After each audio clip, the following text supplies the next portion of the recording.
Straight of હોર્મોઝને લઈ Iran આકરા પાણીએ અમેરિકાને આપી ધમકી. હોર્મોઝ અને ફારસ ખાડીમાંથી પસાર થઈ શકશે માત્ર અમેરિકન શવપેટી. અમેરિકન અને ઇઝરાયેલી જહાજને હોર્મોઝની ખાડીમાંથી પસાર થવાની મંજૂરી નહીં. મધ્ય પૂર્વમાં મહાયુદ્ધની વચ્ચે સાઉદી અરબ પહોંચ્યા ઇટલીના પ્રધાનમંત્રી જોર્જિયા મેલોની ક્રાઉન પ્રિન્સ સલમાન સાથે યોજી બેઠક. યુદ્ધ શરૂ થયા બાદ ખાડી દેશની યાત્રા કરનાર પ્રથમ યુરોપીય નેતા. અમેરિકામાં વિદેશ પેટન્ટવાળી દવાઓ પર ટ્રમ્પે નાખ્યો 100% ટેરિફ. સરકાર સાથે most favoured nation pricing deal હોય અને યુએસમાં ઉત્પાદન કરતી હોય તેવી કંપનીઓને ટેરિફમાં સંપૂર્ણ રાહત. લિબરેશન ડેના દિવસે એક્ઝિક્યુટિવ આદેશ ઉપર ટ્રમ્પે કર્યા હસ્તાક્ષર. ગૂગલે શક્તિશાળી એઆઈ ઓપન મોડલ જેમ્મા 4 કર્યું લોન્ચ. જેમિની 3 પ્રો મોડલની ટેકનોલોજી પર કરવામાં આવ્યું ડેવલપ. 140થી વધુ ભાષાઓમાં અપાય ટ્રેનિંગ. વર્કફ્લો, કમ્પ્યુટરિંગ અને રિસર્ચ જરૂરિયાતો મુજબ કરી શકાય છે ડિઝાઇન. એઆઈના ઉપયોગથી જ્ઞાન વિચારવાની ક્ષમતાને નુકસાન. અમેરિકાની મેસેચ્યુસેટ્સ ઇન્સ્ટિટ્યૂટ ઓફ ટેકનોલોજીના સંશોધકોએ એઆઈ યુઝર્સને આપી ચેતવણી. એઆઈ ચેટબોટ દરેક વાતમાં સહમતિ દર્શાવતા હોવાથી તેના વધુ વપરાશ કરતા યુઝર્સ ચોક્કસ પેટર્નમાં ભ્રમિત થતા હોવાનો પણ દાવો. અમદાવાદમાં open justice in digital Republic વિષય પર યોજાયો સંવાદ. સુપ્રીમ કોર્ટના જસ્ટિસ વિક્રમનાથનું નિવેદન, આજના ડિજિટલ સમયમાં ઓપન જસ્ટિસ અનિવાર્ય. કમર્શિયલ ગેસના ભાવ વધારાથી હોટેલ રેસ્ટોરન્ટમાં જમવાનું 10% સુધી થયું મોંઘું. કેટલીક હોટેલે ગુજરાતી અને પંજાબી થાળીમાં 20 થી 50 રૂપિયા સુધીનો કર્યો વધારો. પાઇપલાઇનથી ગેસ મેળવતી હોટેલોએ નથી કર્યો કોઈ વધારો. અદાણીએ સીએનજીમાં કિલોએ ₹1.5નો તૂતિંગ વધારો કર્યો. અમદાવાદમાં ભાવ વધી 83 ને પાર. અદાણીએ ચાલુ વર્ષમાં જ 3 વખત ભાવ વધારો કર્યો. મોંઘવારીના માર વચ્ચે સીએનજીના ભાવ વધતા કાર ચાલકો, રિક્ષા ચાલકો પર વધ્યો બોજ. રિક્ષા ચાલકોએ ભાવ વધારાનો કર્યો ઉગ્ર વિરોધ. ગુજરાતમાં વસ્તી ગણતરીની કામગીરી હવે સ્થાનિક સ્વરાજ્યની ચૂંટણી બાદ કરાશે. મોટાભાગના શિક્ષકો, સરકારી કર્મચારીઓ ચૂંટણી કામગીરીમાં વ્યસ્ત હોવાથી લેવાયો નિર્ણય. વસ્તી ગણતરીના પ્રથમ તબક્કાની કામગીરી હવે ક્યારે કરાશે તેની જાહેરાત કરાશે આગામી દિવસોમાં. ઉમરેઠ વિધાનસભાની પેટા ચૂંટણી માટે ભાજપ ઉમેદવાર હર્ષદભાઈ પરમાર આજે ભરશે ફોર્મ. મુખ્યમંત્રી ભૂપેન્દ્રભાઈ પટેલ પણ રહેશે ઉપસ્થિત. નાસિકવાલા હોલ પાસે જનસભાને સંબોધન બાદ પદયાત્રા યોજી મામલતદાર કચેરીએ ફોર્મ ભરવા પહોંચશે. ઉમરેઠ વિધાનસભાની પેટા ચૂંટણી માટે કોંગ્રેસે જાહેર કર્યા ઉમેદવાર. ક્ષત્રિય આગેવાન અને પક્ષમાં વફાદારની છાપ ધરાવતા ભૃગુરાજસિંહ ચૌહાણને આપી ટિકિટ. કોંગ્રેસના કાર્યકરોમાં જોવા મળ્યો ઉત્સાહ. 23 એપ્રિલે યોજાશે મતદાન. વાસણા બેરેજના 18 દરવાજા રિપેર કરવા 15મી એપ્રિલથી સાબરમતી નદી કરાશે ખાલી. 15મી જૂન પહેલા કામગીરી પૂર્ણ કરવાનો લક્ષ્યાંક. સુભાષ બ્રિજના જૂના સ્પાન તોડી નવા સ્પાન માટે શરૂ કરાશે જરૂરી કામગીરી. ગુજરાત હાઈકોર્ટની ટિપ્પણી, નોકરી દરમિયાન હાર્ટ એટેકથી થતા મૃત્યુને વ્યાવસાયિક બીમારી ન ગણી શકાય. હાર્ટ એટેક અને નોકરીના સંબંધના પુરાવા વગર વળતર ચૂકવવું અયોગ્ય. વળતર આપવાનો ઈએસઆઈ કોર્ટનો હુકમ હાઈકોર્ટે કર્યો રદ. ધોરણ 1માં પ્રવેશ માટે આજથી આરટીઈ હેઠળ શરૂ થશે ઓનલાઈન અરજીની પ્રક્રિયા. સત્તાવાર વેબસાઇટ પરથી 14મી એપ્રિલ સુધી વાલીઓ કરી શકશે અરજી.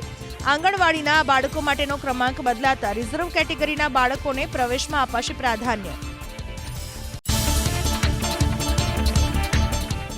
આચારસંહિતાને લીધે ગુજરાત યુનિવર્સિટીનું બજેટ મંજૂર નહીં. 10 એપ્રિલે એક્ઝિક્યુટિવ કાઉન્સિલ બોર્ડ ઓફ મેનેજમેન્ટની બેઠકમાં બજેટ નહીં થાય મંજૂર. થોડા સમય માટે યુનિવર્સિટીનો વહીવટ બજેટ વિના જ ચાલશે. બેઠકમાં સર્ચ કમિટીના 3જા મેમ્બરનું નામ કરાશે નક્કી. ચિલ્ડ્રન યુનિવર્સિટીના રજિસ્ટ્રાર નિલેશ પંડ્યાની હકાલપટ્ટી. પ્રોફેસર સંજય ગુપ્તાને બનાવાયા ઇન્ચાર્જ. ગિફ્ટ સિટીમાં મળેલી 30 એકર જમીન સરકારને પરત કરવા બાબતે રજિસ્ટ્રારે કર્યો હતો પ્રસ્તાવ, જેને લઈને ઉચ્ચ કક્ષાએ કરાઈ હતી ફરિયાદ. ગુજરાત યુનિવર્સિટીમાં 120 જગ્યા માટે લેવાયેલી પરીક્ષામાં 4,341 ઉમેદવારો pass. Account officer, engineer, librarian સહિત વહીવટી વિભાગમાં 120 જગ્યા માટે 5,288 ઉમેદવારોએ આપી હતી પરીક્ષા. ચૂંટણીના કારણે મુખ્ય પરીક્ષામાં થઈ શકે છે વિલંબ. CBSEના 2026-2027ના અભ્યાસક્રમમાં 3 ભાષા ફરજિયાત. ધોરણ 9માં ગણિત, વિજ્ઞાનમાં સ્ટાન્ડર્ડ અને ઓપ્શનલ અભ્યાસક્રમની દ્વિસ્તરીય સિસ્ટમ બનશે અમલી. તમામ વિદ્યાર્થીઓએ ભણવો પડશે સ્ટાન્ડર્ડ અભ્યાસક્રમ. રાજ્યના તેજસ્વી વિદ્યાર્થીઓને આર્થિક રીતે મદદ કરવા આજે શિક્ષણ વિભાગ આયોજિત મુખ્યમંત્રી જ્ઞાન સાધના મેરિટ સ્કોલરશીપ પરીક્ષા પાસ કરનાર ધોરણ 9 થી 12ના વિદ્યાર્થીઓને અપાશે 22 થી 25 હજાર સુધીની સહાય. દર વર્ષે 25,000 વિદ્યાર્થીઓની કરાય છે પસંદગી. મે મહિનામાં અમદાવાદથી દિલ્હી, વારાણસી, પટના, હરિદ્વાર જતી ટ્રેનો અત્યારથી હાઉસફુલ. હરિદ્વાર જતી ટ્રેનોના સ્લીપર ક્લાસમાં વેઇટિંગ લિસ્ટ 241 સુધી પહોંચ્યું. અમદાવાદથી દિલ્હીનું વિમાન ભાડું પણ 12,000 નજીક પહોંચ્યું. મુંબઈ સેન્ટ્રલ સુધી જતી અનેક ટ્રેનો આવતીકાલથી 60 દિવસ માટે દાદર સ્ટેશન પર જ ટૂંકાવી દેવાનો નિર્ણય. 2 મહિના ચાલશે પ્લેટફોર્મના કોન્ક્રીટ એપ્રોનનું કામ. ટ્રેનોમાં આવતા પાર્સલોનું અનલોડિંગ પણ દાદર સ્ટેશને જ થશે. બુલેટ ટ્રેનની કામગીરીને લઈને 34 દિવસ માટે મણિનગર વડોદરા ઇન્ટરસિટી અને વડોદરા વટવા ઇન્ટરસિટી ટ્રેન કરાઈ રદ. ગુજરાત મેલ 8 મે સુધી મણિનગર સ્ટેશન પર નહીં રહે ઊભી. કાંકરિયા વટવા રેલખંડ વચ્ચે પ્રીકાસ્ટ પોર્ટલ બીમ સ્થાપિત કરવાની હાથ ધરાશે કામગીરી. મુંબઈ દિલ્હી વચ્ચે દોડાવાશે high speed Vande Bharat cargo freight train. 160 કિલોમીટરની ઝડપે દોડનાર ટ્રેનનું નવેમ્બરના અંતમાં થઈ શકે છે ટ્રાયલ રન. ટેક્સટાઇલ, ડાયમંડ અને ફાર્મા ઉદ્યોગને મળશે વેગ. કંટ્રોલ્ડ ટેમ્પરેચર સિસ્ટમ દૂધ, પનીર, ફળો, શાકભાજી બગડવા દેશે નહીં. સ્માર્ટ સિટી પ્રોજેક્ટ હેઠળ અમદાવાદના 10 સ્થળોએ સ્માર્ટ સિગ્નલ લગાવાયા. વાહનોની સંખ્યાના આધારે સ્માર્ટ સિગ્નલ નક્કી કરશે કેટલા સેકન્ડ સિગ્નલ ચાલુ રાખવું. સફળ ટ્રાયલ બાદ વધુ 50 જંકશન પર આ સિસ્ટમ કાર્યરત કરાશે. અમદાવાદની સિવિલ હોસ્પિટલમાં દર્દીના સગા માટે રેન બસેરા શરૂ. 80 રૂપિયામાં 24 કલાક રહેવા માટેની સુવિધા. 8 માળની ઇમારતમાં કુલ 822 બેડ, લોકર સહિત તમામ સુવિધા. ટૂંક સમયમાં રાહત દરે ભોજનની પણ શરૂ થશે વ્યવસ્થા. હવામાન વિભાગની આગાહી વચ્ચે અમદાવાદમાં વરસ્યો વરસાદ. શહેરના વસ્ત્રાલ અને હાથીજણ વિસ્તારમાં કરા સાથે માવઠું. વાહન ચાલકોની મુશ્કેલી વધી. ભારે પવન સાથે કમોસમી વરસાદ ખાબક્યો. અમદાવાદ શહેરના આસ્ટ્રોડિયા અને ઢાળની પોળ વિસ્તારમાં ખાબક્યો વરસાદ.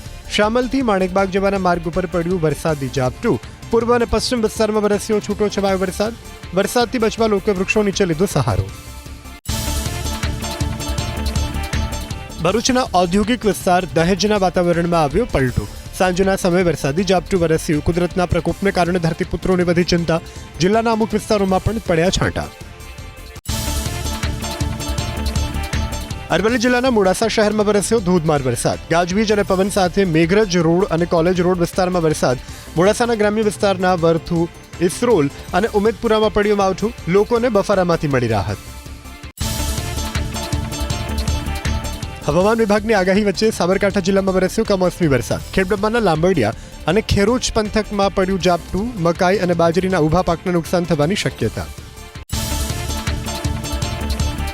પવન સાથે વરસાદ વરસ્યો ખેડાના નડિયાદ શહેરમાં. Santram road, station road, college road, Petlad road અને પવનચક્કી વિસ્તારમાં થયું માવઠું. શહેરના મુખ્ય માર્ગો ભીના થયા. ગરમીથી ત્રસ્ત લોકોને મળી આંશિક રાહત. ખેડા જિલ્લાના માતર પંથકમાં વરસી આકાશી આફત. ભલાડા, સાયલા, શેખુપુર સહિતના ગામડાઓમાં પડ્યા ઝાપટા. ગાજવીજ સાથે વરસાદ વરસતા ગામોની ગલી, બહોલ્લા અને શેરીઓમાં વહેતા થયા પાણી. મહેસાણા જિલ્લાના અનેક વિસ્તારમાં થયું માવઠું. બહુચરાજી, મોઢેરા, ઉનાવા અને ઊંઝા સહિતના વિસ્તારોમાં ત્રાટક્યો કમોસમી વરસાદ. તમાકુ, ઘઉં, જીરું સહિતના પાક બગડવાની ભીતિ. મહેસાણા જિલ્લાના ઉનાવા પંથકમાં વરસ્યો બરબાદીનો વરસાદ. યાર્ડમાં રાખેલી જણસ પલળી જતા ખેડૂતોની વધી ચિંતા. પાક બચાવવા વેપારીઓ હવાત્યા મારતા મળ્યા જોવા. ઊભો પાક બગડવાની ખેડૂતોને ભીતિ. બરબાદીનો વરસાદ વરસ્યો બનાસકાંઠાના ગ્રામ્ય વિસ્તારમાં. દાંતીવાડા અને પાંથાવાડામાં પડ્યા બરબાદીના ઝાપટા. આકાશી આફતથી ખેડૂતોમાં ચિંતા. ઘઉં, જીરુના પાકને નુકસાનની ભીતિ. બનાસકાંઠા જિલ્લાના અનેક વિસ્તારોમાં કમોસમી વરસાદે બોલાવી ધબધબાટી. અંબાજી, દાંતા અને હડાદમાં થયું માવઠું. હડાદ વિસ્તારમાં ત્રાટક્યું મિની વાવાઝોડું. વાતાવરણમાં આવેલા પલટાને કારણે ધરતીપુત્રોના જીવ ચોંટ્યા તાળવે. બનાસકાંઠા જિલ્લાના પાલનપુરમાં બરસ્યો બરબાદીનો વરસાદ. ગાજવીજ સાથે પડેલા વરસાદથી જનજીવનને વાગી બ્રેક. પાલનપુર ઉપરાંત આસપાસના ગામોમાં પણ થયું માવઠું. ભર ઉનાળે ચોમાસા જેવો માહોલ સર્જાયો. તત્સમયનો વરસાદ વરસ્યો રાજકોટના ઉપલેટામાં. આકાશમાં કાળા ડિબાંગ વાદળો છવાયા બાદ વરસ્યો ઝરમર વરસાદ. માવઠાએ ખેડૂતોની વધારી ચિંતા. ઊભા પાકને નુકસાન થવાની ભીતિ. આકાશી આફત વરસી ભાવનગર જિલ્લામાં. સાણોદર, તણસા, ભંડારિયા સહિતના ગામમાં ભારે પવન સાથે વરસ્યો ધોધમાર વરસાદ. ગાજવીજ સાથે ઘોઘા તાલુકામાં વરસ્યો કમોસમી વરસાદ. બાજરી, તલ સહિતના બાગાયતી પાકમાં ભારે નુકસાન. કમોસમી વરસાદ વરસ્યો ભાવનગર શહેરમાં. બપોર બાદ વાતાવરણમાં આવ્યો પલટો. વાદળછાયા વાતાવરણને કારણે દિવસે પણ છવાયો અંધારપટ. માવઠાના મારથી જનજીવનને થઈ અસર. ખાસ કરી વાહન ચાલકો થયા પરેશાન. મિની વાવાઝોડા સાથે ધૂળની ડમરી ઉડી વડોદરા શહેરમાં. છાણી, સમા, નિઝામપુરા, ફતેગંજ, ગોરવા, સમતા, સયાજીગંજ સહિતના વિસ્તારમાં ફૂંકાયો ભારે પવન. વાહન ચાલકો થયા પરેશાન. વારંવાર વાતાવરણમાં પલટાને કારણે રાજ્યના કેસર કેરીના પાક પર અસર. આ વર્ષે પણ કેરીના ઉત્પાદન પર અસર થવાની સંભાવના. માવઠાને કારણે આંબાવાડીના માલિકો મુશ્કેલીમાં. પાલિકા અને પંચાયતોની ચૂંટણી લડવા માટે ભાજપમાં મોરતિયાઓની લાગી લાઈન. અમદાવાદ મહાનગરપાલિકાની 192 બેઠક માટે 2,500 દાવેદારો. જિલ્લા પંચાયતની 34 અને 9 તાલુકા પંચાયતની 236 બેઠકો માટે 1400થી વધુ દાવેદારોએ માગી ટિકિટ. કોંગ્રેસને ઉમેદવાર શોધવાના પણ ફાંફા. સુરત મહાનગરપાલિકાની ચૂંટણી માટે ભાજપની સેન્સ પ્રક્રિયા પૂર્ણ. 120 બેઠક પર 2,105 દાવેદારો. બેઠક દીઠ 3 થી 5 અને વોર્ડ દીઠ 12 થી 16 નામોની બનાવાઈ યાદી. ગત ટર્મમાં મોટાભાગના કોર્પોરેટરોએ માગી ટિકિટ. જામનગરમાં 16 વોર્ડની 64 બેઠકો માટે ભાજપમાં 583 દાવેદારોએ કરી દાવેદારી. અનામત રોટેશનને કારણે મેયર, ડેપ્યુટી મેયર, ચેરમેન સહિતના હોદ્દેદારોએ ખાલી કરી બેઠક. વોર્ડ નંબર 12માં માત્ર 5 દાવેદારો. સ્થાનિક સ્વરાજ્યની ચૂંટણીને લઈને ચૂંટણી પંચે જાહેર કર્યા નવા નિયમો અને એડવાઇઝરી. કોર્પોરેશનનો કોન્ટ્રાક્ટ કે નફાકારક હોદ્દો ધરાવનારની ઉમેદવારી ઠરશે ગેરલાયક. છેલ્લી મતદાર યાદીમાં નામ હશે તો જ ઉમેદવારી રહેશે માન્ય. ઉમેદવારી નોંધણીના છેલ્લા દિવસે 21 વર્ષ જરૂરી. મોરબી જિલ્લામાં જિલ્લા પંચાયતની 24 બેઠક માટે ભાજપના 151 દાવેદારો નોંધાયા. 5 તાલુકા પંચાયત અને 3 નગરપાલિકા માટે સેન્સ લેવાય. આજે મોરબી મહાનગરપાલિકા માટે સેન્સ લેવાય. દાવેદારી માટે રાફડો ફાટ્યો. નિરીક્ષકોની 3 ટીમોએ ભાવનગર મહાનગરપાલિકા માટે લીધી સેન્સ. કાળિયાબેડ સપ્તપદી હોલ ખાતે લેવાઈ સેન્સ. ચૂંટણી લડવા માટે જૂના અને નવા કાર્યકરોનો રાફડો ફાટ્યો. 13 વોર્ડની કુલ 52 બેઠક માટે સેન્સની પ્રક્રિયા. વાપીમાં કોંગ્રેસ નેતા વિનોદ પટેલે ભાજપમાંથી ટિકિટની કરી દાવેદારી. વાપી નગરપાલિકા વોર્ડ નંબર 4માંથી ચૂંટણી લડવા દાવેદારી ફોર્મ ભર્યું. ભાજપમાં દાવેદારી નોંધાવતા કોંગ્રેસના ગઢમાં ગાબડું પડવાની શક્યતા. નવા બનેલા વાવથરા જિલ્લામાં પ્રથમવાર યોજાશે સ્થાનિક સ્વરાજ્યની ચૂંટણી. ભાજપે યોજી સેન્સ પ્રક્રિયા. ભાબર અને થરાદ પાલિકાની ટિકિટ મેળવવા માટે મોટી સંખ્યામાં ઉમટ્યા કાર્યકરો. તાલુકા અને જિલ્લા પંચાયત માટે પણ લેવામાં આવી સેન્સ. સ્થાનિક સ્વરાજ્યની ચૂંટણી પહેલા એઆઈએમઆઈએમને મળ્યો ઝટકો. પૂર્વ કાઉન્સિલર મુસ્તાક ખાદીવાલાએ આપ્યું રાજીનામું. જમાલપુર વોર્ડના કાઉન્સિલર હતા મુસ્તાક ખાદીવાલા. પ્રદેશ પ્રમુખ સાબિર કાબલીવાલાને મોકલ્યું રાજીનામું. સ્થાનિક સ્વરાજ્યની ચૂંટણી પહેલા કેશોદ કોંગ્રેસમાં ભંગાણ. કેશોદ તાલુકા પંચાયત વિપક્ષ નેતા વિજુબેન ચુડાસમાએ પક્ષમાંથી આપ્યું રાજીનામું. મનીષ ચુડાસમાએ પણ પક્ષ છોડ્યો. વિઝન યોગ્ય ન હોવાથી રાજીનામું આપ્યો હોવાનો કર્યો દાવો. ભાવનગરના કોળી સમાજના આગેવાન નવનીત બાલધિયા જોડાયા કોંગ્રેસમાં. બગદાણાના પૂર્વ સરપંચ બાલધિયા કોંગ્રેસમાં થયા સામેલ. અમિત ચાવડાએ ખેંચ પહેરાવી કોંગ્રેસમાં કરાવ્યો પ્રવેશ. નવનીત બાલધિયાએ જયરા જાહિર પર લગાવ્યો હતો હુમલાનો આરોપ. સ્થાનિક સ્વરાજ્યની ચૂંટણીને લઈ આમ આદમી પાર્ટીએ ઉમેદવારોની બીજી યાદી જાહેર કરી. મહાનગરપાલિકા માટે 232 ઉમેદવારોની કરી જાહેરાત, તો નગરપાલિકાના 218 અને જિલ્લા પંચાયતોના 403 ઉમેદવારોને આપી ટિકિટ. એબીપી અસ્મિતાના હું તો બોલીશ કાર્યક્રમની અસર. બાયડમાં ભાજપના યુવા શહેર પ્રમુખ આખરે બદલાયા. આકાશ પટેલના સ્થાને માનવ પટેલને બનાવાયા યુવા પ્રમુખ. પેપર લીક કૌભાંડમાં આરોપી આકાશ પટેલની કરાઈ હતી ધરપકડ. એસી રિપેરિંગના બહાને ડ્રગ્સના કાળા કારોબારનો પર્દાફાશ થયો સુરતમાં. શહેરના ગોપીપુરામાં ફ્લેટ પર પોલીસે પાડ્યો દરોડો. 6,44,000ના એમડી ડ્રગ્સ સાથે મેકેનિક ઝડપાયો. શાહપુરના એઝાઝ બાટલાને પોલીસે જાહેર કર્યો wanted.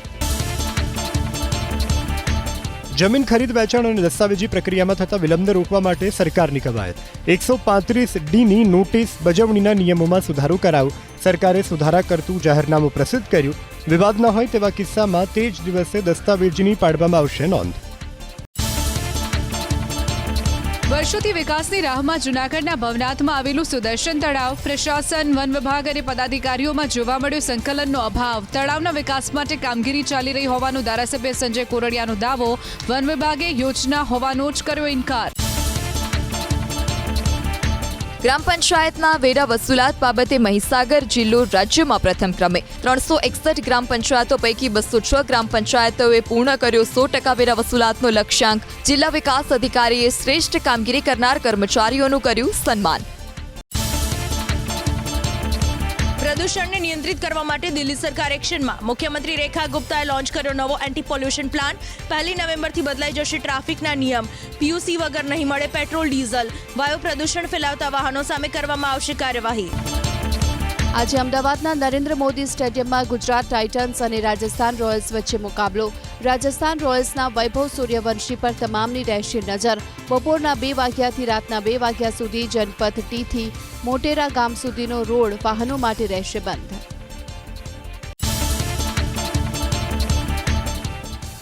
Allan મસ્કની space company space એક્સે $75 અબજ આઈપીઓની શરૂ કરી તૈયારીઓ.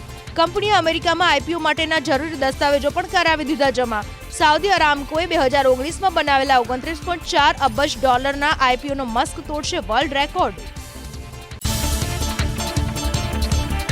સનરાઇઝર્સ હૈદરાબાદના ઓપનર અભિષેક શર્મા વિરુદ્ધ કાર્યવાહી. આઈપીએલ મેચ દરમિયાન આચાર સંહિતાના ઉલ્લંઘન બદલ ફીના 25% દંડની સાથે ખાતામાં ઉમેરાયો એક ડીમેરિટ પોઈન્ટ. કોલકાતા નાઇટ રાઇડર્સ સામેની મેચમાં કેચ આઉટ થવા પર નારાજગી વ્યક્ત કરી અમ્પાયરના નિર્ણય પર ઉઠાવ્યો હતો સવાલ. બોક્સ ઓફિસ પર ધુરંધર 2ને જોરદાર પ્રતિસાદ. ભારતમાં 1,134 અને વિદેશમાં 367 કરોડ સાથે વર્લ્ડ વાઇડ ગ્રોસ 1,501 રૂપિયાનું કલેક્શન. દંગલ, બાહુબલી, પુષ્પા 2 બાદ ધુરંધર 2 બની વિશ્વભરમાં 1,500 કરોડ રૂપિયા કમાનાર ચોથી ભારતીય ફિલ્મ. ફિલ્મ ધુરંધરમાં પોલીસ અધિકારીનો રોલ ભજવનાર સંજય દત્તની અસલમ ચૌધરીની પત્નીએ કર્યા ભરપૂર વખાણ. મીડિયા સાથેની વાતમાં બોલ્યા, એક્ટિંગ જોઈ એક ક્ષણ માટે લાગ્યું કે પતિ જ છે સ્ક્રીન પર. જો કે ફિલ્મમાં પતિને સંપૂર્ણ ન્યાય ન મળ્યાનો પણ લગાવ્યો આરોપ.